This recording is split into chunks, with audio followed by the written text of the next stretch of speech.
तेही सगळ्या पोस्ट खाली होतात. म्हणजे जवळजवळ खूप मोठ्या प्रमाणात मॅनपॉवर यातली लागणार आहे, जी आजच्या घडीला आपल्याकडे नाही आहे. कारण की फिशरीजमध्ये आत्तापर्यंत जे कोणी पासआउट झाले ते बेरोजगार नाही.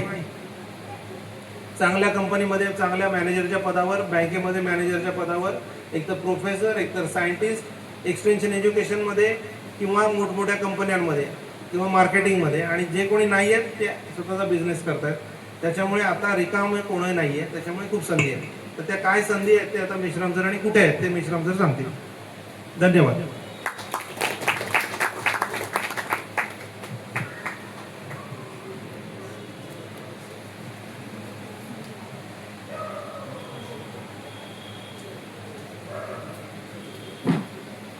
जय भीम. फ्रेश आहात ना? कुणाला म्हणजे झोप नाही नाही तर चक्कर मारून नाही तर विषय थोडा नवीन आहे. आत्ताच आमचे सहकारी डॉक्टर विवेक वर्धक यांनी बरीचशी एंटरप्रिनर याबाबतची माहिती तुम्हाला दिली. उद्योजक कसं व्हावं. मी डॉक्टर शशिकांत मेश्राम, संशोधन अधिकारी, Taraporewala marine biological research station, Sainagar Panvel येथे कार्यरत आहे. माझा ॲक्वाकल्चर या विषयामध्ये PhD झालेला आहे. मी बेसिकली नागपूरचा आहे. नागपूरमध्ये भंडाऱ्याचा आहे. भंडारा एक खूप छोटं शहर आहे. आज जर तुम्ही विदर्भातला विचार केला तर एक नागपूर सोडलं तर कुठलेही विदर्भातला जिल्हा डेव्हलप झालेला नाही. आणि या अशा भागातनं मी 1991 मध्ये BFSC bachelor of fisheries science ह्या विषयात एज्युकेशन घेण्यासाठी आलो. आता तो कसा आलो? ज्यावेळेस मी 10वी पास केलं, 10वी पास झाल्यानंतर मला प्रश्न होता की मी आता काय केलं पाहिजे. युजली आजही आपण बघतोय की 10वी पास झाले. आता मला वाटते काही जण 10वी पास झाले 11वीच्या ॲडमिशनच्या प्रोसेसमध्ये आहे, बरोबर ना? इथे कोणतरी होतं मगाशी. त्यांच्यासाठी हे फार नवीन सब्जेक्ट आहे. त्याचप्रमाणे तो 91 मध्ये पण होता. त्यावेळेस 10वी नंतर 11वीला सायन्स घ्यायचं हे ठरलं, पण मॅथ सायन्स घेतलं तर आपण नापास होऊ, कारण की मॅथ्समध्ये तेवढं आपली पकड नाही. पण सायन्स तर घ्यायचं आहे. घरी आई वडिलांनी सांगितलं सायन्स घेतलं पाहिजे. बरं म्हटलं सायन्स घेऊ. पण त्याच्यातही मग कुठलं सायन्स घेतलं पाहिजे? व्होकेशनल सायन्स, जे 11वीला वेगवेगळे काही सब्जेक्ट आहेत या सायन्समध्ये की जे आपल्याला मॅथ सुटतं, डॉक्टरकीची तयारी करता येते, नीट या एक्झामची चांगली तयारी करता येते, प्लस आपल्याला 200 मार्काचा हा पेपर असतो. त्यातले 100 मार्क प्रॅक्टिकल जे असतात, 100 मार्क थेअरी जे असतात, प्लस सायन्स आणि इंग्लिश एवढे सब्जेक्ट असतात. आणि फ्रेश वॉटर फिश कल्चर हा माझा 11वीला सब्जेक्ट होता.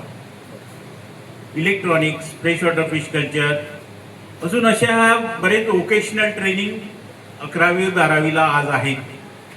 IT चं पण आहे, कम्प्युटरचं पण आहे. हे व्होकेशनल सब्जेक्ट तुम्ही जर ऑप्ट केलं, ते ऑप्शन म्हणून निवडलं, तर त्याच्यामध्ये पुन्हा प्रोफेशनलिझम कॉलेजला जायला तुम्हाला चांगली संधी मिळते. आता मी ज्यावेळेस 11वीत ॲडमिशन घेतलं तर माझं सब्जेक्ट होता फ्रेश वॉटर फिश कल्चर, म्हणजे गोड्या पाण्यातली मत्स्य संवर्धन. आता भंडारा जिल्हा जर तुम्ही बघितला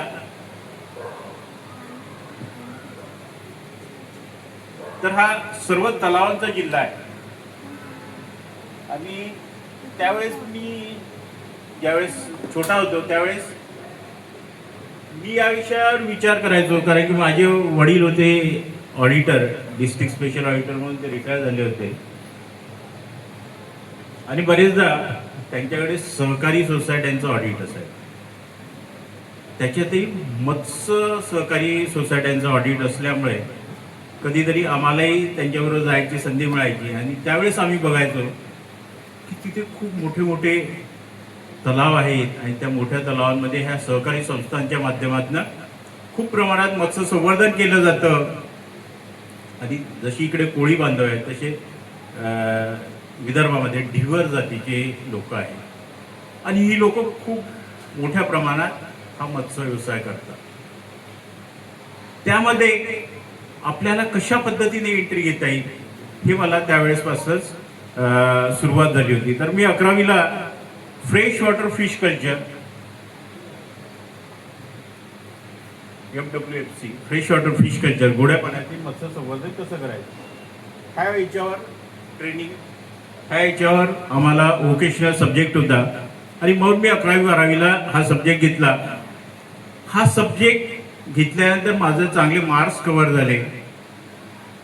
मला डॉक्टरकीला ऍडमिशन मिळत होतं. BAMS BHMS हे सब्जेक्ट मला ओपन होते, पण मला ते मी घेतले नाही.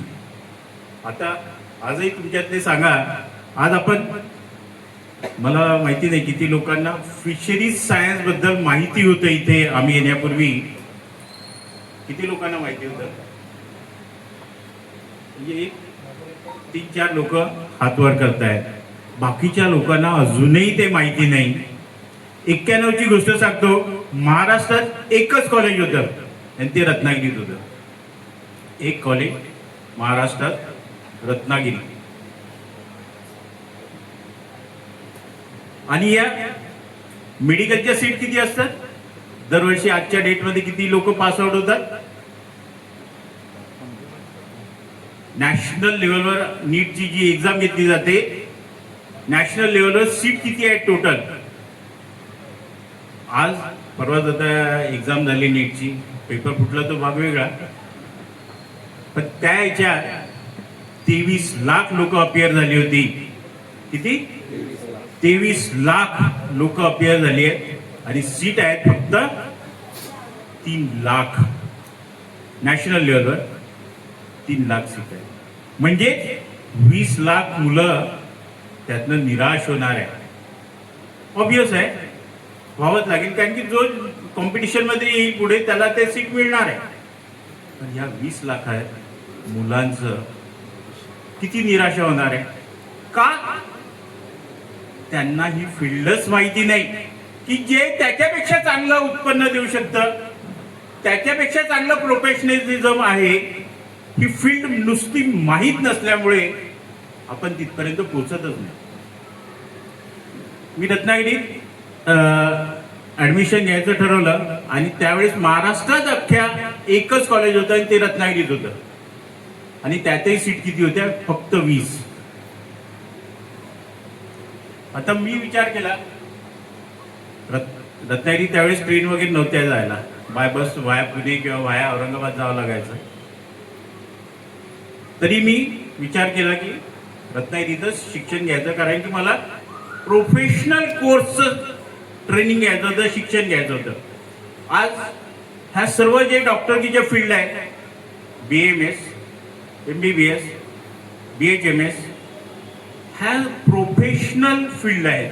इंजिनिअरिंग प्रोफेशनल फील्ड आहे. त्याचप्रमाणे ॲग्रिकल्चर हे सुद्धा प्रोफेशनल आहे.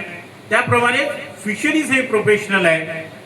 महाराष्ट्रात हे एकच कॉलेज होतं आणि ते होतं डॉक्टर बाळासाहेब सावंत कोकण कृषी विद्यापीठ यांच्या मार्फत रत्नागिरीमध्ये चालवलं जातं. महाराष्ट्रात 4च महाराष्ट्र शासनाच्या ह्या संस्था आहेत. 4 ॲग्रिकल्चर युनिव्हर्सिटीज आहेत. एक म्हणजे कोकण कृषी विद्यापीठ जे कोकणासाठी आहे खास, त्याच्यानंतर MPKV जे पुणे वगैरे या साईडसाठी आहे, त्याच्यानंतर विदर्भासाठी पंजाबराव कृषी विद्यापीठ आहे आणि 4थं मराठवाडा कृषी विद्यापीठ हे परभणी वगैरे या मराठवाड्या भागासाठी आहे. 4च विद्यापीठ ॲग्रिकल्चरचे गव्हर्नमेंट ऑफ महाराष्ट्राचे. त्यात फिशरीज फॅकल्टी फक्त कोकण कृषी विद्यापीठामध्ये आहे आणि त्याच्यातही याच्यात सीट फक्त 20 आहे. म्हणजेच आपल्याला जॉब लागण्याची संधी खूप आहे हे मला त्यावेळेसच कळलं होतं. आजही तीच परिस्थिती आहे. मी 91 मध्ये शिकलो, त्याच्यानंतर ग्रॅज्युएशन मी त्याच कॉलेजमध्ये झालो, त्याच कॉलेजमध्ये MSc केलं आणि त्याच कॉलेजमध्ये म्हणजे त्याच युनिव्हर्सिटीमध्ये डॉक्टर बाळासाहेब सावंत कृषी विद्यापीठामध्ये मी शास्त्रज्ञ म्हणून सिलेक्ट झालो.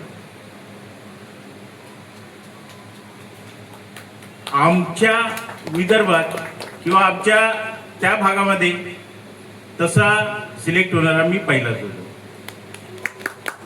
त्यावेळेस एंट्रन्स एक्झाम वगैरे नव्हती, नुसत्या 12वीच्या मार्क्सवर आपल्याला सिलेक्शन व्हायचं आणि हे फ्रेश वॉटर फिश कल्चरमुळे आपले ॲडिशनल मार्क्स सुद्धा वाढतात. हा त्या ह्याच्यातला महत्वाचा पार्ट होता. आता हे शिक्षण का घ्यायचं? कारण की आज आपण बघतोय सर्व याच्यात सॅच्युरेशन झालेलं आहे. तुम्ही डॉक्टर म्हणा, आज फार वाईट परिस्थिती आहे. म्हणजे तुमच्यासमोर सांगतो की आज MBBS झालेला डॉक्टर जो 5.5 वर्षाचा डिग्री कोर्स केलतो, माझी मिसेस स्वतः होमिओपॅथी डॉक्टर आहे, ती पण प्राध्यापिका म्हणून खारघर कॉलेजला आहे, ती पण म्हणते की तुमचं फिशरीज चांगलं आहे. का? ह्याच्यात अपॉर्च्युनिटी भरपूर आहेत आपल्याला. प्रोफेशनलिझम कोर्स आहे. आज आपण बघतोय युद्धामुळे काय परिस्थिती झाली आहे, कितपत आपल्याला नोकऱ्यांच्या संध्या कितपत राहिल्या. आज जे आपल्याला पुढे यायचं आहे ते म्हणजे जॉबच्या माध्यमातून जॉब देणारे बनायचं आहे आपल्याला. जॉब देणारे जर आपल्याला बनायचं असेल तर अशा प्रोफेशनल कॉलेजमध्ये प्रोफेशनल डिग्रीची आपल्याला गरज आहे, तरच आपण देऊ शकू. आज मला सांगा, साधा BSc करतो किंवा BCom करतो तो मुलगा काय करतोय आज? काय करतोय? किंवा BSc झुऑलॉजी करतो तो मुलगा काय करतोय आज? या याच्यात येणारा हा प्रत्येक मुलगा, मी पुन्हा सांगतो, फिशरीज फॅकल्टीमध्ये येणारा प्रत्येक मुलगा हा जॉब देणारा बनू शकतो. पुढच्या 50 लोकांना तो जॉब देऊ शकतो. एवढी कपॅसिटी या फिशरीज फॅकल्टीमध्ये आहे.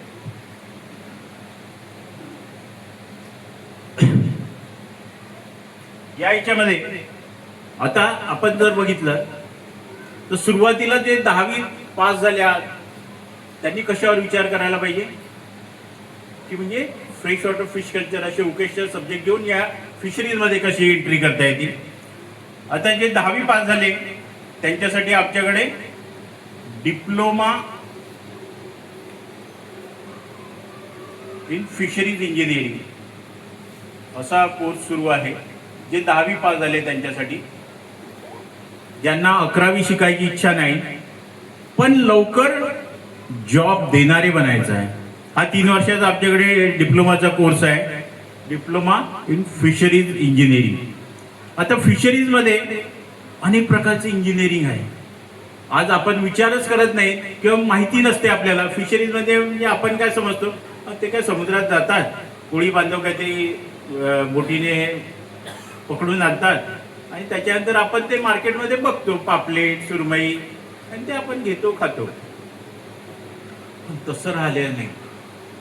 आज या इंजिनिअरिंग ही एक वेगळी फॅकल्टी डेव्हलप झालेली आहे. त्याच्यामध्ये या याच्यात बोटीचं इंजिनिअरिंग, बोट कशा बनवल्या जातात, त्याच्यानंतर हॅचरीज असतात, म्हणजे हे जे मासे आहेत ते कसे पैदास करावे याच्यासाठी छोटे छोटे स्ट्रक्चर बनवावे लागतात, ते हॅचरी कसे बनवावे ह्याचं इंजिनिअरिंग आहे. त्याच्यानंतर वेगवेगळे बोटी, वेगवेगळ्या बोटीचं सर्व इंजिन्स, जे आपण स्पीड बोटी आहेत, आज सर्व स्पीड बोटी आहेत, त्या स्पीड बोटींचं मेंटेनन्स कसं केलं जातं ह्या सर्वांचं शिक्षण या कॉलेजमध्ये दिलं जातं. त्याच्यानंतर आज मगाशी वर्तक सरांनी सांगितलं की डॅम घेऊन तुम्ही त्याच्यात मत्स्य संवर्धन करा, त्याच्यातही इंजिनिअरिंग आहे. केजेस बनवताना, आता आमच्या इथे केजेस बनवत आहेत, तर केजेस बनवताना वेगवेगळ्या पद्धतीचे केजेस आपल्याला बनवता येतात. त्याच्याप्रमाणे आपण इकॉनॉमिक्स कमी करू शकतो. ते सर्व डिझायनिंग या इंजिनिअरिंग आस्पेक्टमध्ये येतं. त्याचप्रमाणे आता इनोव्हेटिव्ह ॲक्वाकल्चर, म्हणजे ॲक्वाकल्चरचे आता 2 प्रकार झाले, अर्बन ॲक्वाकल्चर, इनोव्हेटिव्ह ॲक्वाकल्चर, की जे म्हणजे शहरात राहतात त्यांनाही ॲक्वाकल्चर करता येईल तशाही पद्धतीचं डेव्हलपमेंट आता सुरू झालं. जे वर्तक सरांनी त्यांच्या भाषणात सांगितलं की बायोफ्लॉक, रास, आपल्याकडे छोटी जरी जागा असेल त्याच्यामध्ये आपण एक फॅमिलीसाठी मासे पैदास करू शकतो. तर अशा पद्धतीचं याच्यात हे सर्व डिझाईन करत असताना या इंजिनिअरिंगचंही आपल्याला गरज असते. अशा पद्धतीचं हे डिप्लोमा इन फिशरीज इंजिनिअरिंग आमच्या रत्नागिरीमध्ये आहे. याची इंटेक कॅपॅसिटी फक्त 20 आहे. आता ती ॲडव्हर्टाईज निघालेली आहे.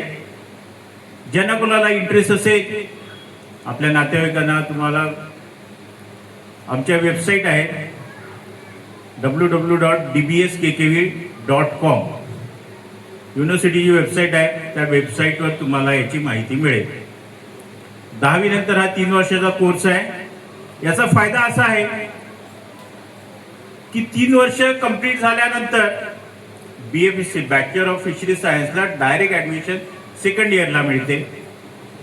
हा एक पहिला महत्वाचा फायदा.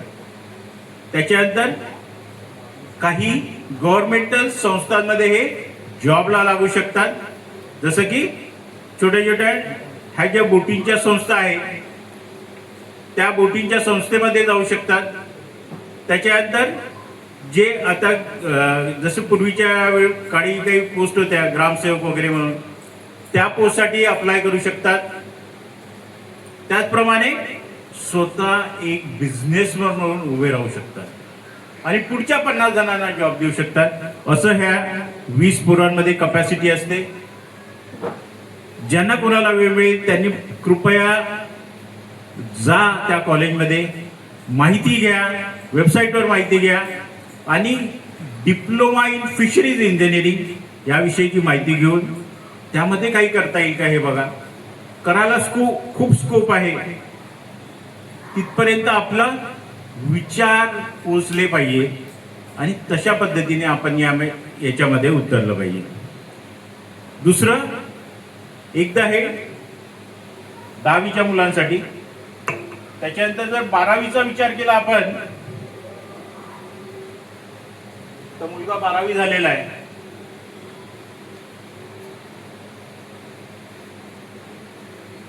तर मोस्टली आपण ज्यावेळेस 11वीत ऍडमिशनच घेतात, तर काही जण आता तर नवीनच ट्रेंड सुरू झाला आहे इंटिग्रेटेड टाईपमध्ये. घरी राहायचं, घरीच अभ्यास करायचं, कॉलेजला जायची गरजच नाही आणि बाहेरचे एक्झाम देतात, इम्पॉर्टंट नोट्स ते वगैरे देत राहतात आणि काही जण ऍक्च्युअल कॉलेजमध्ये जातात. आता हे जे कॉलेजमध्ये जातात त्यांना वाटतं आपण खूप काही शिकतो, पण जे कॉलेजमध्येच जात नाहीत ते घरी राहून प्रिपरेशन करतात, वेगवेगळ्या कोर्सेसचं प्रिपरेशन करतात. पण मला माहिती नाही की किती लोकांना course BFSC bachelor of fishery science आहे हे माहिती आहे. इथे बसलेले किती लोकांना माहिती आहे बघा. त्या आपण एवढे बसलेले आहोत, पण त्या एकट्या माणसांना माहिती आहे. तुम्ही कुठून आहात साहेब? कुठलं? हा, तिथे काय होता? अच्छा अच्छा, रिजनल पोर्ट ऑफिसर तिथे असल्यामुळे त्यांना ते माहिती होते, म्हणजे रत्नागिरी असल्यामुळे माहिती. पण बाकी आपण इथे जवळपास 50 जण बसलेले आहोत. आपल्याला हा कोर्स माहिती नाही. मी तर पाटील साहेबांचं खूप आभार मानेन, निकम साहेबांचं खूप आभार मानेन. 14 एप्रिलला माझी पहिली भेट झाली त्या लोकांबरोबर आणि त्यांनी पहिल्यांदाच मला म्हटलं फिशरीज ऐकलं साहेब तुमचं लेक्चर ठेवूया. मी म्हटलं हो ठेवूया, काय हरकत नाही. कारण की जी माहिती मला आहे ती माझ्या लोकांपर्यंत गेली पाहिजे. त्यातनं जे काही नव उद्योजक तयार होतील ते झाले पाहिजे. प्लस ह्याचा स्कोप 12वी नंतर 10वी नंतर काय तो कळला पाहिजे लोकांना. आज आपण बघतोय मोस्टली लोकांना फक्त 2च फील्ड माहिती आहे, कुठल्या? Engineering doctor. एक डॉक्टर आणि एक इंजिनियर. माझी मुलगी इंजिनिअरिंग आहे, इंजिनिअरिंगला आहे सरस्वती विद्यालय खारघरमध्ये. AIML तिचा सब्जेक्ट आहे. तोही मी मुद्दाम तिला नवीन आस्पेक्ट म्हणून घ्यायला लावला. पण अशा काहीतरी नवीन आस्पेक्टचं एज्युकेशन घेण्याची आज गरज आहे. आज तुम्ही मला सांगा, पूर्वीच्या मानाने जॉब किती आहे? जॉबच्या संधी फार कमी होत चालल्या आहेत. दिवसेंदिवस गव्हर्नमेंटचे धोरणं बदलत आहेत. काय? गव्हर्नमेंट कॉन्ट्रॅक्च्युअल लेबर, कॉन्ट्रॅक्च्युअल सर्व भरती अशा पद्धतीने सुरू केलेल्या आहे. इव्हन काही काही ठिकाणी सर्व कॉन्ट्रॅक्च्युअलच माणसं भरली जातात. म्हणजेच काय झालं, नोकऱ्यांच्या संधी फार कमी होत चालल्या आहेत. मग आपल्याला स्वतः उभं राहायचं आहे, जगायचं आहे, तर सर्वच मुलांनी डॉक्टर इंजिनियर होऊन चालेल का? तुम्ही मला सांगा, 5.5 वर्षाचं MBBS करतो तो पोरगा, 5.5 वर्ष, बरोबर? आमचं BFSC 4 इयर्सचं कोर्स आहे, 4 इयर्स. म्हणजे 1.5 वर्ष इथे जास्तीचा घालवला त्यांनी, बरोबर? त्याच्यानंतर हा MBBS झाल्यावर नुसतं MBBS होऊन चालेल का आजच्या डेटमध्ये? हा पोरगा मग MD करण्याचा प्रयत्न करतो. आता याच्यातही काही जण स्कॉलरशिप किंवा कमी खर्चामध्ये ऍडमिशन मिळतं तर होऊन जातं त्यांचं. पण जे डोनेशन भरून येतात तर ते फार असतात. डोनेशन 30-30 लाख 60-60 लाख रुपये देऊन मुलगा डॉक्टर केला जातो. त्याच्यानंतर MD आहे, ते MD 3 वर्षाचं आहे. MD होतो पोरगा, स्पेशल एज्युकेशन.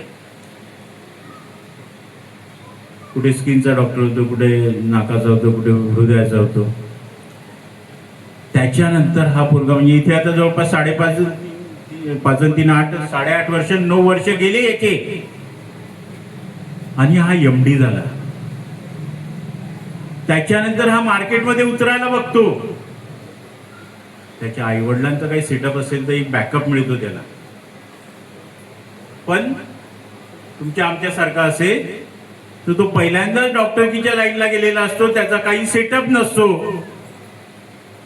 आज साधा सेटअप करायचा म्हटला तरी मिनिमम तुमच्या हातात 10 लाख तरी पाहिजे. सर्व दुकानाचा खर्च, हे ते वगैरे वगैरे, त्यातला आतला खर्च 10 लाख उभारण्याची कपॅसिटी नसते.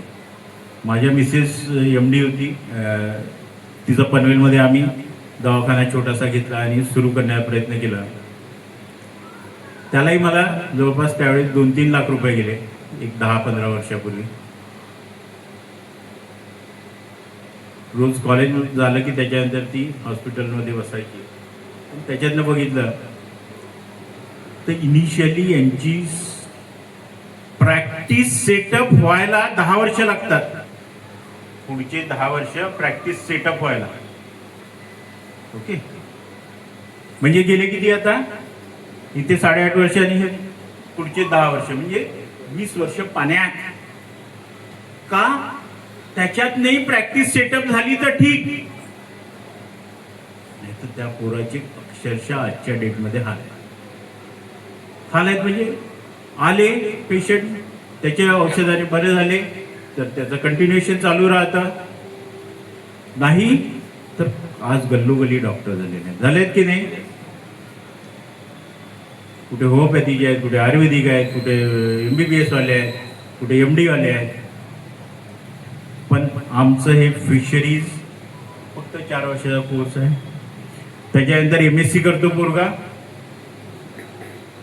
MFSC हा 2 वर्षाचा आहे. आणि त्याला जर पुढे शिकायचं असेल, संशोधनात खूप इंटरेस्ट निर्माण झाला तर PhD आहे, ते 3 वर्ष आहे. म्हणजे बघा इथे किती वर्ष वाचले? 4, 2, 6, 3, 9 वर्ष. इथे 20 वर्ष जात आहेत. म्हणजे पुढचे 10 वर्ष आपण सेफ राहतो इथे. मी हा त्यावेळेस विचार केला होता की मला असा कुठला तरी कोर्स निवडायचा आहे की ज्याचा पुढे मला चांगला उपयोग होईल आणि येणाऱ्या पुढच्या 10 वर्षात तो सेट होईल चांगल्या प्रकारे. तो कोर्स मी निवडेन. मला सर्व लोक जे चालले त्या कोर्सेसला जायचं नाहीये. का? तिथे सॅच्युरेशन भरपूर आहे. मी नॉर्मल बीएससी करणार नाही, तर मी नॉर्मल बीएससी करण्यापेक्षा माझं प्रोफेशनल कॉलेज घेईन. BFSc, bachelor of fisheries science, professional college आहे. प्रोफेशनल कॉलेज म्हणजे काय? प्रोफेशनल म्हणजे उद्योजक घडवायची ज्या कोर्सेसमध्ये ताकद आहे,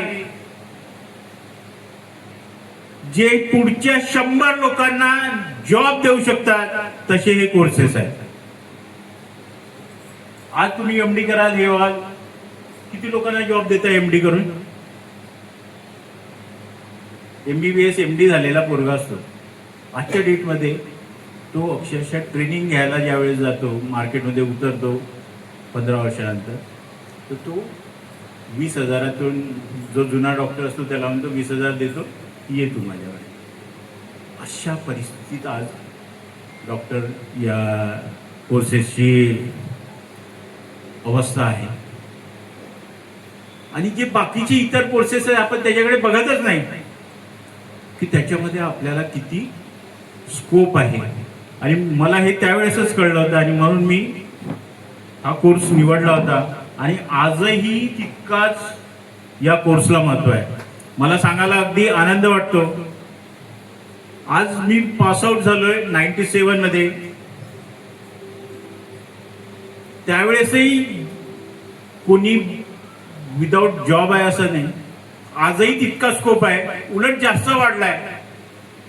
पूर्वी जास्त बिझनेस नव्हते, पण आज भरपूर प्रकारचे बिझनेस या फिशरीज मध्ये आले.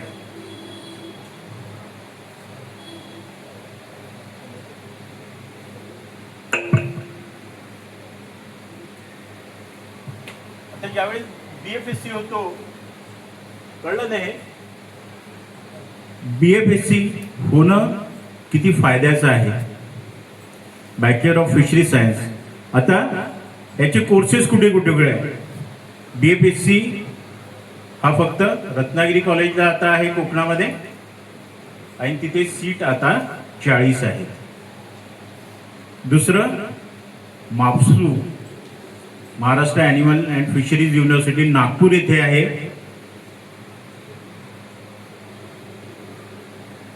आणि तिथे 2 कॉलेजेस आहेत, एक उदगीर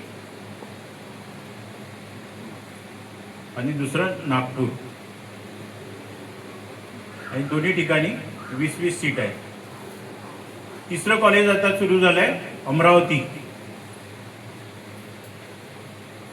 आणि तिथे 20 सीट आहे. म्हणजे टोटल सीट किती महाराष्ट्रातनं निघते आहेत?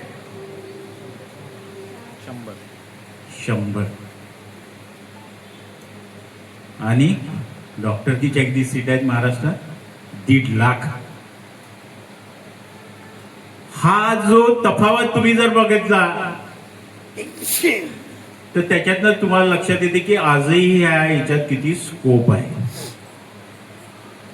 म्हणजे जिथे संख्या कमी तिथे ऍक्च्युअल आपल्याला जॉब तरी मिळेल किंवा आपल्याला स्वतःचा बिझनेस तरी सुरू करता येईल.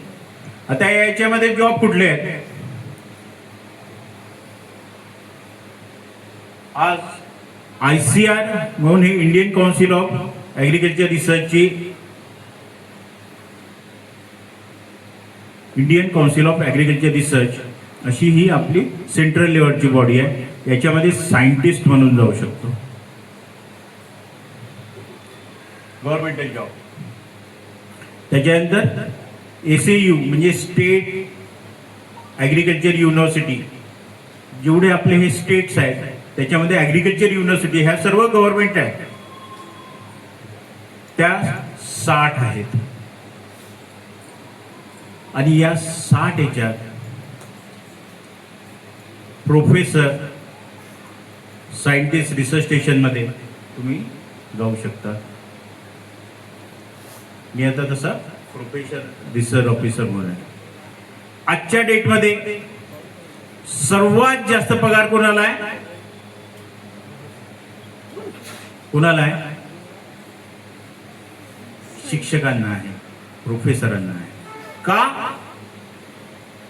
ज्यावेळेस युजीसीचे नियम बनवण्यात आले, पूर्वी 6 पेच्या आधी फार कमी पगार होता आणि हुशार मुलं या प्रोफेशन मध्ये यावे म्हणून सर्वात जास्त पगार आजच्या डेट मध्ये शिक्षकांना आहे. प्राथमिक शिक्षक असो, जिल्हा परिषदेवर असो, कुठेही असो, शिक्षकांना पगार आहे. प्रोफेसरांना पगार आहे किती? अंदाज करा.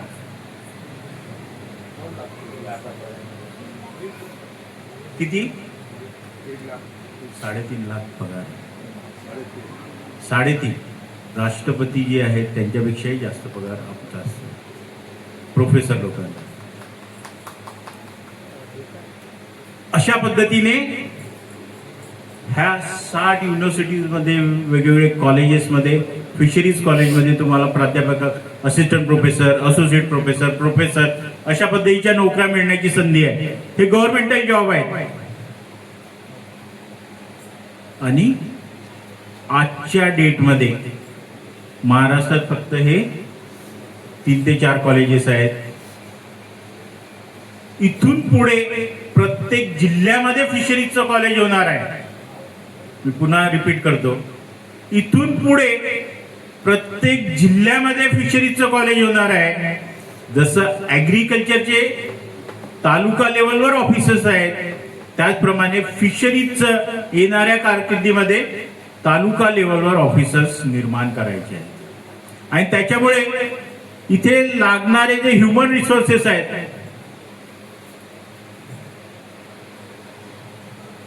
ते भरपूर आहे. म्हणजे साधारण तुम्ही धरून चला 1 लाख लोकांना नोकऱ्या मिळणारच आहे. पण आजच्या डेटमध्ये विचार केला तर तेवढे शिकलेली लोकच नाही त्याच्यामध्ये. लोक आपले काय म्हणतात की गव्हर्नमेंटल जॉब नाही आहेत, हे नाही, ते नाही. मी तर म्हणतो या फिशरीज मध्ये गव्हर्नमेंटल जॉबही भरपूर आहेत, भरपूर आहेत. फक्त ते तुम्ही ट्रॅप केल्या पाहिजे. अपॉर्च्युनिटी भरपूर आहे. त्याच्यानंतर आपला हे मुलगे बँकेमध्ये लागतात. बँकमध्ये ऍग्रिकल्चर ऑफिसर म्हणून. जो आमच्याकडला BFSC bachelor of fisheries science झाला तिथूनही त्याला नोकरी सुरू होते. इथे पोरगा MBBS होतो, त्याच्यानंतर त्याला MD करण्याशिवाय पर्याय राहत नाही. पण इथे स्टेट लेवलवर AFDO assistant fisheries development officer म्हणून पोस्ट आहे. ही पोस्ट तुम्हाला मिळते. कॉम्पिटिटिव्ह एक्झाम थ्रू त्याची नुसती रिटर्न एक्झाम होते, याला इंटरव्ह्यू नसतो आणि डायरेक्ट सिलेक्शन होते. AFDO अशा AFDOच्या पोस्ट आजच्या डेटला फक्त जिल्हा लेवलवर आहे. ते आता तालुका लेवलवर करायचं प्रस्तावित आहे.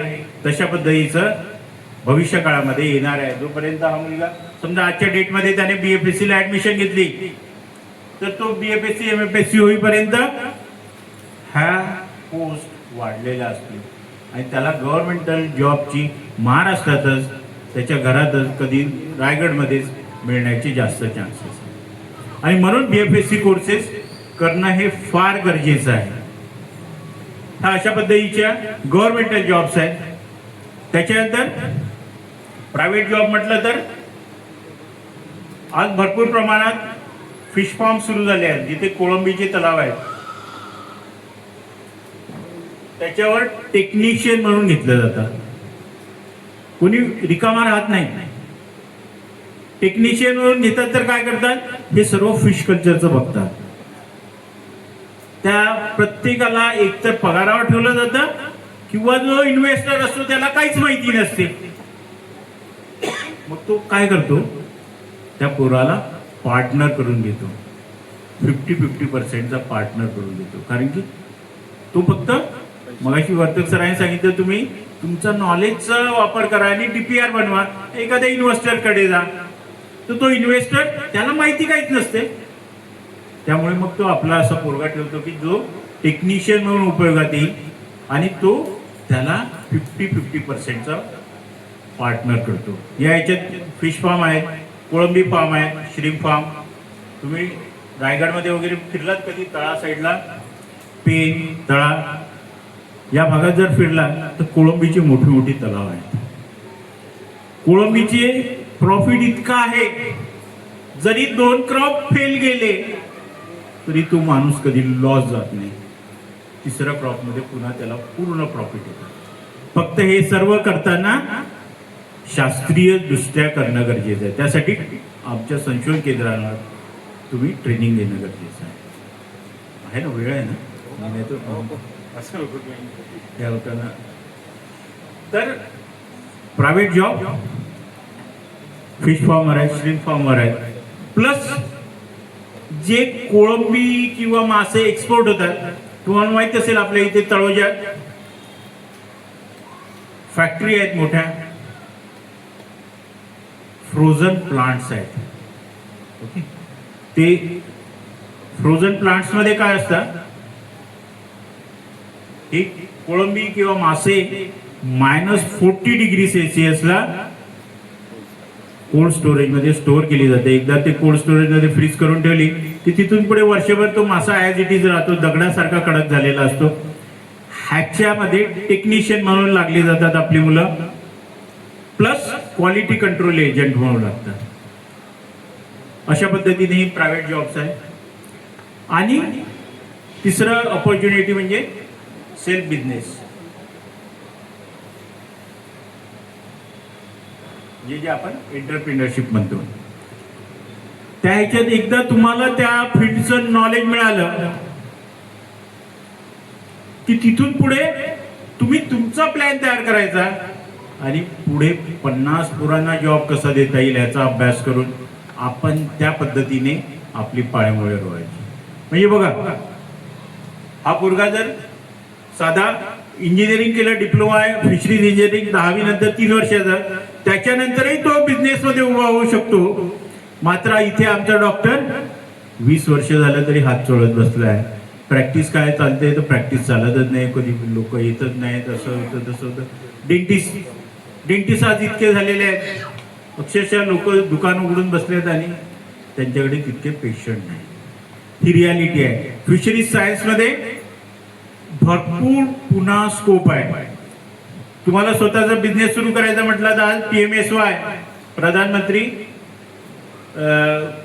कृषी संपन्न योजना, त्याचप्रमाणे CM ची योजना, आता मुख्यमंत्र्यांची सबसिडीची योजना आली आहे. त्यात भरपूर ट्रेनिंग प्रोग्राम, वेगवेगळे प्रोजेक्ट, हे सर्वांचं म्हणजे ऍडिशन केलेलं आहे. आणि ह्याच्या माध्यमातून आपल्याला सबसिडी घेऊन आपले बिझनेस सुरू करता येतात. महिलांच्या नावावर सुरू केलं तर आपल्याला 60% सबसिडी मिळते आणि पुरुषाच्या नावावर केलं तर 50%. तर अशा पद्धतीचे सबसिडी घेऊन आपण बिझनेस सुरू करू शकतो. ऑफकोर्स याच्यात सुरुवातीला आपले पैसे टाकावे लागतात, नंतर सबसिडी मिळते. कारण की बरेच लोकांनी त्यात पूर्वी हे केलेले आहे आणि म्हणून मग आता उलटी सिस्टीम गव्हर्नमेंटने सुरू केलेली आहे.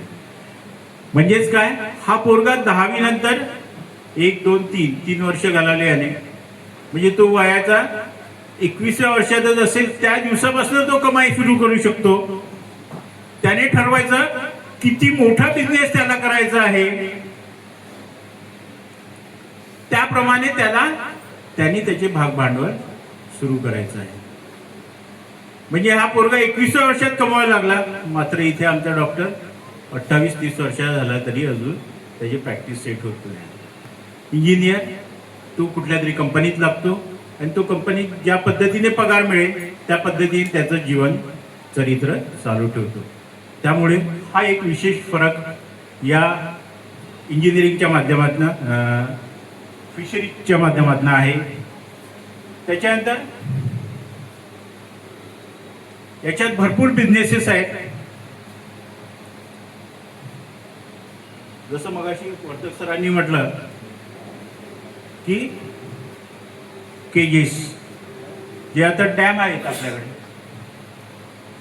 डॅम मध्ये जो टोटल एरिया असतो त्याच्या 1% आपल्याला केजेस टाकता येतात. त्या केजेसला लागणारं सीड जे आहे म्हणजे मत्स्य बीज जे आपण म्हणतो तो एक मोठा बिझनेस आहे जो फक्त त्या पावसाळ्याच्या कारकिर्दीत करता येतो आपल्याला. छोटी छोटी 200 मीटर स्क्वेअरची तलाव घेऊन आपल्याला त्यामध्ये छोटे मत्स्यबीज तयार करता येतात आणि ते मत्स्यबीज या केजेसमध्ये किंवा तळ्यांमध्ये टाकायला जे लागतात ते सुद्धा आपल्याला याच्यात करता येतात. प्लस याच्यातही एजंटशिप काही लोक करतात म्हणजे मत्स्यबीज दुसऱ्या स्टेटमधनं आणतात आणि आपल्या माध्यमातून ते देण्याचा प्रयत्न करतात. म्हणजे तोही एक बिझनेस आहे जो तुम्हाला इन्व्हेस्टमेंट काही करायची नाही, मात्र मिडल मॅनचा रोल प्ले करायचा. मग अशी कोणतरी म्हटलं की फीडचं आम्हाला कसं करता येईल, तसं मिडल मॅनचं रोल तुम्ही प्ले करू शकता. एखाद्या फीड इंडस्ट्रीकडनं घ्यायचं आणि फार्मर लोकांना फक्त सप्लाय करायचं. त्याच्यानंतर दुसरा बिझनेस मी सांगतो. आता इनोव्हेटिव्ह ॲक्वाकल्चर्स येत आहेत, बायोफ्लॉक. आज आपण सर्व इकडे जर बघाल तर सर्वात जास्त तलाव स्टेटमध्ये बघाल तर पश्चिम बंगाल कलकत्ता साईडला आहे. म्हणजे तो प्रत्येकाच्या घराच्या मागे तलाव असतो. जावई आला की त्याला त्यांच्या तलावातले मासे काढून देतात. सेम त्या टाईपमध्ये आपल्याकडे पेन भागामध्ये आहे. वाशी पेन या भागात जर फिरला प्रत्येकाच्या घराच्या मागे तलाव आहे आणि ती तेवढ्या हिशोबाने आज इतके दिवस झाले बिझनेस याच्यामध्ये करत आहेत. ते करत असताना आज आपण बघतोय की म्हणजे वेगवेगळ्या प्रकारे टेम्परेचर वाढत आहे, कधी पाऊस येतोय, कधी पूर होतोय, मासे वाहून जातात, अनेक प्रकारच्या समस्या निर्माण होत आहेत.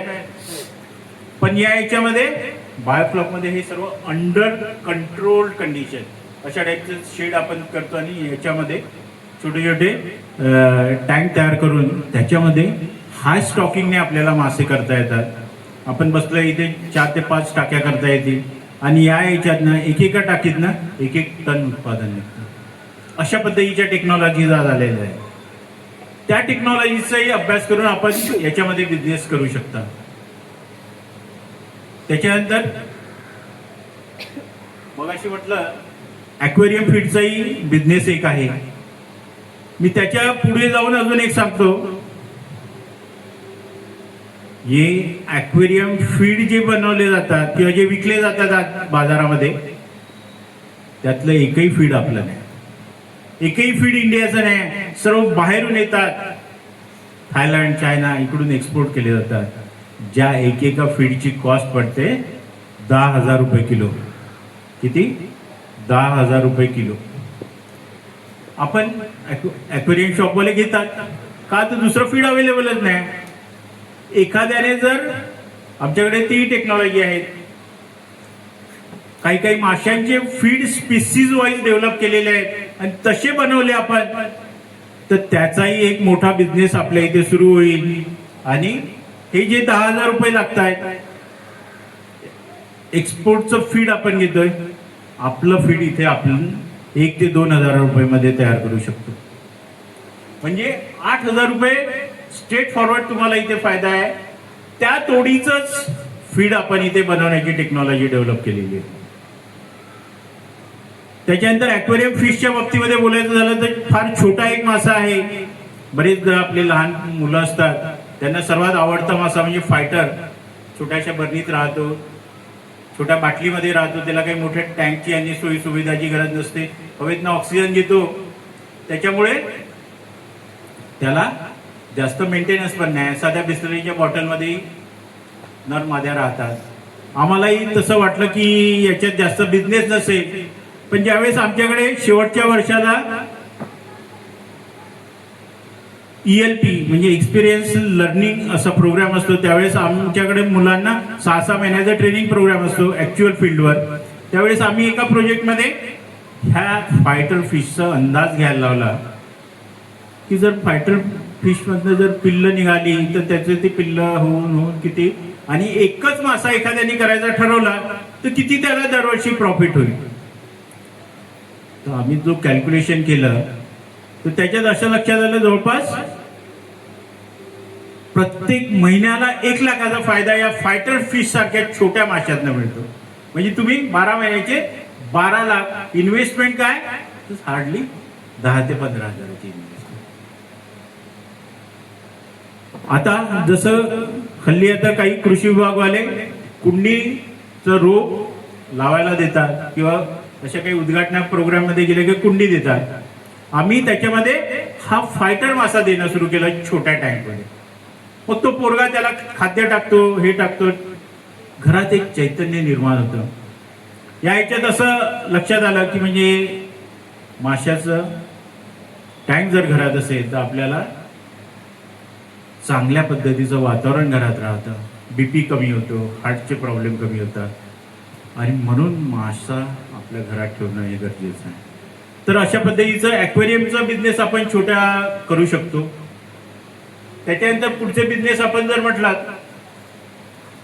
तर प्रॉडक्ट्स, वेगवेगळे प्रॉडक्ट्स बनवून आपण याच्यामध्ये मार्केटमध्ये आणू शकतो. वर्तक सरांनी मग अशी सांगितलं की बटाटा वडा, पापड, त्याच्यानंतर तुमचं शेव, कुरकुरे, हे असे भरपूर प्रॉडक्ट आज आले आहेत.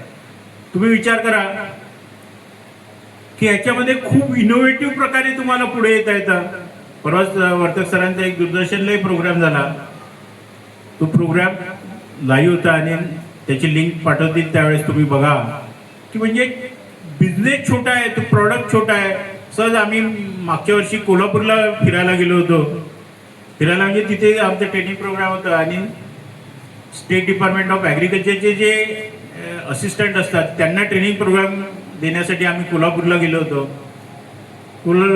त्या दिवशी जे लेक्चर झाल्यानंतर संध्याकाळी आम्ही ज्यावेळेस रंकाळ्यावर फिरायला गेलो तर बघितलं तिथे भेळवाले विकत होते आणि भेळ तो भरपूर बिझनेस तिथे करत होते. भेळवाले साध्या एका भेळमधनं इतकं उत्पादन येतं. तिथे जर मत्स्यवडा ठेवला, लोक संध्याकाळी फिरायला येतात, तेवढं जरी कॅप्चर झालं तरी दिवसाला तो भरपूर उत्पादन काढेल. त्यामुळे आपल्याला गरज आहे त्या एकेका बिझनेसवर कॉन्सन्ट्रेट करायची. अजूनही कोणी कॉन्सन्ट्रेट केलेलं नाही. त्यामुळे अशा बिझनेस जे ओपन आहेत, कारण की इथून पुढे आपल्याला नोकऱ्या मिळणं फार कठीण आहे. जर तुम्ही आता विचार करा की म्हणजे हे खाद्य जे आहे, आज मोदी साहेबांनी डिक्लेअर केलं की म्हणजे गोल्ड कमी घ्या, ऑइल वगैरे येणं बंद झालं आहे. आता हळूहळू हे सर्व काही बंद होईल, पण खाद्य जे लागणार आहे, मासे लागतात, किराणा माल लागतोय, तो चालूच राहणार आहे. म्हणजेच काय, जसं कोविडमध्ये शेतकरी सर्व काम करत होता आणि म्हणून आपण जगलो, बाकी सर्व कंपन्या बंद झाल्या, तसंच हे माशांचं आहे. माशांचं उत्पादन हे कंटिन्यू चालू राहणार आहे आणि त्याच्यामुळे आपल्याला ह्या फिशरीजच्या बिझनेसवर लक्ष द्यायची जास्त गरज आहे. याच्यामध्ये इन्व्हेस्टमेंट कमी आहे आणि त्या मानाने प्रॉफिट जास्त आहे. अजूनही लोकांचा याच्याकडे जो कल आहे तो कमीच आहे. का? कारण की माहितीच नाही आणि माहिती नसल्यामुळे मग हा प्रॉब्लेम आहे. म्हणून माहिती करून घेऊन या अशा बिझनेसेसमध्ये पडावं आणि या बिझनेसेसच्या माध्यमातून आपली उन्नती करावी असं मी या प्रसंगी सर्वांना आवाहन करतो. आणि आयोजकांनी मला इथे बोलण्याची संधी दिली त्याबद्दल मी या ट्रस्टचे फार फार आभारी आहे. त्यानिमित्ताने तुम्हा सर्वांशी वार्तालाप करण्याचा म्हणजे प्रसंग किंवा आम्हाला संधी मिळाली आणि मला त्यावेळेसच आनंद होईल की याच्यात यांच्यापैकी काहीतरी उद्योजक निर्माण होतील. ते जरी नाही झाले तर त्यांचे नातेवाईक होतील, कोणी ॲडमिशन घेतील रत्नागिरी कॉलेजमध्ये आणि ह्या माध्यमातून फिशरीज सायन्सला आपण पुढे नेऊ. फिशरीज सायन्समध्ये BFSC ज्या वेळेस आपण करतो, 6 डिपार्टमेंट आहेत आमच्याकडे वेगवेगळे. त्याच्यामध्ये ॲक्वाकल्चर हा एक महत्त्वाचा भाग आहे, ज्याच्यात संवर्धन मासे कसं करतात हे शिकवलं जातं. त्याच्यानंतर दुसरा डिपार्टमेंट आहे फिश प्रोसेसिंग टेक्नॉलॉजी. मासा तयार झाला की त्याचं पुढे काय काय प्रोडक्ट बनवले जातात ते शिकवलं जातं. त्याच्यानंतर फिशरीज बायोलॉजी म्हणून डिपार्टमेंट आहे, म्हणजे माशाचे जे काही काय खाद्य खातो हे ते वगैरे सर्व माहिती असलं पाहिजे. त्याच्यानंतर हायड्रोग्राफी म्हणजे मासा पाण्यात राहतो, मग त्या पाण्याचा अभ्यास करणारे शास्त्र वेगळं आहे. त्याच्यानंतर इंजिनिअरिंगमध्ये वेगवेगळं मासे कसे पकडले पाहिजे, डॅममधले पकडायला वेगळं जाळं लागतं, समुद्रातलं वेगळं जाळं लागतं, इंजिन लागतं, स्पीड बोट लागते, हे सर्व गोष्टीचं फिशरीज इंजिनिअरिंगमध्ये. आणि 6वा डिपार्टमेंट जे आहे ते फिशरीज रिसोर्सेस अँड एक्सटेन्शन. त्याला म्हणजे जे काही आपले डॅम किती आहेत, हे किती आहेत आणि याचं कशा पद्धतीने एक्सटेन्शन झालं पाहिजे, लोकांपर्यंत ही टेक्नॉलॉजी गेली पाहिजे, हे कळतं. असे 6 डिपार्टमेंट आहेत. आता या महिन्याच्या शेवटी आमच्या विद्यापीठामध्ये जॉईंट ॲग्रोस्को असणार आहे. जॉईंट ॲग्रोस्को म्हणजे 4ही विद्यापीठाची एकत्र मीटिंग असते. तिथे आपले महाराष्ट्राचे माननीय मुख्यमंत्री सुद्धा येतात, त्याच्यानंतर ॲग्रिकल्चर मिनिस्टर येतात आणि ज्या चांगल्या टेक्नॉलॉजी डेव्हलप झालेल्या आहेत त्या फार्मरपर्यंत पुढे जाण्यासाठी प्रोसेस तिथे अप्रुव्हल दिलं जातं आणि ते अप्रुव्हल दिल्यानंतर फिशरीज डिपार्टमेंट, ॲग्रिकल्चर डिपार्टमेंट यांना ते कळवलं जातात आणि ते मग विविध माध्यमांच्या मार्फत जसं आकाशवाणी किंवा तुमच्या दूरदर्शनच्या माध्यमातून आम्ही शेतकऱ्यांपर्यंत पोहोचवतो. आणि ह्या अशा टेक्नॉलॉजीज संशोधनाच्या मार्फत ह्या डेव्हलप होत असतात. आमच्या या संशोधन केंद्रावर विविध प्रकारचे आम्ही ट्रेनिंग प्रोग्राम घेतो. आता आमच्याकडे हे ॲक्वेरियम, पब्लिक ॲक्वेरियम हे जे सुरू होणार आहे, तशा पद्धतीचा ॲक्वेरियम मोठ्या प्रमाणात आमच्याकडे सुरू होणार आहे आणि तोही एक मोठा स्कोप आपल्या लोकांना इथे मिळेल. कारण की बऱ्याच जिल्हा लेवलवर हे ॲक्वेरियम करायचं प्रस्तावित आहे आणि प्रत्येक जिल्ह्यात तेवढे ह्युमन रिसोर्सेस लागणार आहेत आणि हे सर्व गव्हर्नमेंटच्या माध्यमातून करायचं प्रस्तावित आहे. त्यामुळे मी सर्वांना आवाहन करतो की ह्या सर्व येणाऱ्या संधी बघून आपण आपल्या नातेवाईकांना, स्वतःला या कोर्सेसकडे वळवावं आणि त्याबद्दलची माहिती द्यावी. धन्यवाद. एवढं बोलून मी थांबतो. तुमचे काही प्रश्न असतील तर विचारा. सर, एक मेन टॉपिक वरती आपण भर द्यायचा राहिला हा. की जे तुम्ही बोलत होते की 10वी आणि 12वी नंतर हा. ऍडमिशन कुठल्या स्वरूपात होतं, म्हणजे त्यांची पण एंट्रन्स एक्झाम असते होय होय. आणि त्याच्या जे इंजिनिअरिंग आहे, फिशरीज इंजिनिअरिंग, त्याला डायरेक्ट ॲडमिशन आहे तुमच्या 10वीच्या मार्काच्या बेसिसवर आहे. आणि BFSC जे आहे त्याला CETची एक्झाम होते, कॉमन एंट्रन्स टेस्ट, जे ऑलरेडी झाली आहे. CETची एक्झाममध्ये किती मार्क पडले तुम्हाला त्याच्यानुसार ॲडमिशन्स होते. त्याच्यानंतर जी प्रोसेस असं आहे की MCAER ही वेबसाईट आहे. त्या वेबसाईटवर आमच्या सर्व कॉलेजेस ॲडव्हर्टाईज देतात. मग त्याला तुम्ही अप्लाय करायचं असतं. अप्लाय केल्यानंतर लिस्ट लागते. लिस्ट लागल्यानंतर तुमचं सिलेक्शन झालं की नाही हे कळतं आणि ते कळल्यानंतर तुम्हाला मग ॲडमिशनची प्रोसेस सुरू होते. याच्यामध्ये आपल्या विद्यार्थ्यांना म्हणजे जे स्पेशली कोकणातले आहे त्यांना 70% जागा रिझर्व असतात, प्लस कॅटेगरीच्या जागा मिळतात त्या असतात. त्याचप्रमाणे या पर्टिक्युलर कोर्सेससाठी तुम्ही काय म्हणतात, आपल्याला चांगल्या पद्धतीचं जर तुमच्याकडे कोळी सर्टिफिकेट किंवा शेतकऱ्यांचं जमीन असलेली सर्टिफिकेट असेल त्याचेही 12% या ह्याच्यात वाढतात आणि ते प्लस करून त्याचं मेरिट लिस्ट लावली जाते आणि त्या माध्यमातून याचं सिलेक्शन केलं जातं. दहावीचा मग लास्ट इयर काय अंदाजे कट ऑफ सांगू शकता किती होता आणि 12वीला किती सीट्स आहे आणि किती लोकांनी मग ऍप्लिकेशन फॉर्म भरलेले? आता जे डिप्लोमा इन फिशरीज इंजिनिअरिंग आहे तिथे साधारण 60 ते 70% कट आउट होतो. BFSCला मात्र जास्त असतो कारण की ते 12वी नंतरचा डिग्री कोर्स आहे 4 वर्षाचा. ओके, त्याच्यामुळे जे BFSCला ॲडमिशन आहे ते 12वी नंतर घेतलं जातं आणि त्याचा कट आउट हा CETच्या कोर्सवर डिपेंड असतो, प्लस 12वीचे मिळालेले मार्क. त्यामुळे CET तुम्हाला चांगले मार्क असतील तरच BFSCला ॲडमिशन मिळतं. जर मार्क कमी असतील तर ॲडमिशन मिळणं डिफिकल्ट होतं. टोटल 40 सीट आहेत BFSCला आणि डिप्लोमा इन फिशरीज इंजिनिअरिंगला 20 सीट आहेत. Through out Maharashtra 100. Fees governmental fees आहे पर टोटल 8 सेमिस्टर आहे. पर सेमिस्टर साधारण 2 ते 3 हजार रुपये फीस आहे. बराचसा खर्च हा गव्हर्नमेंट कॉलेज असल्यामुळे गव्हर्नमेंटच्या माध्यमातूनच केला जातो.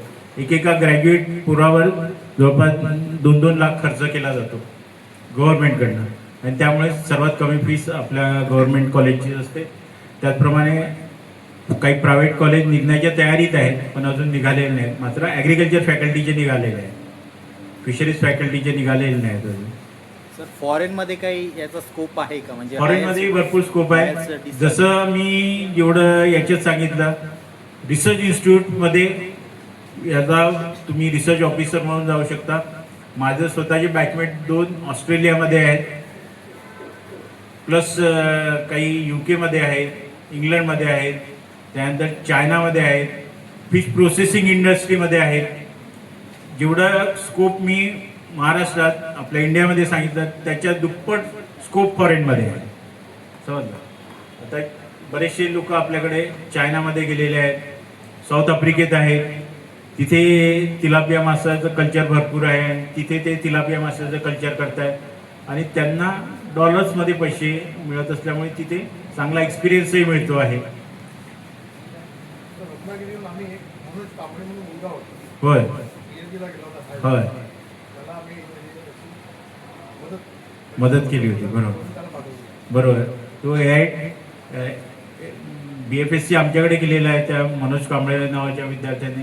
अतिशय गरीब होता, त्याला शिक्षणाला पैसे नव्हते.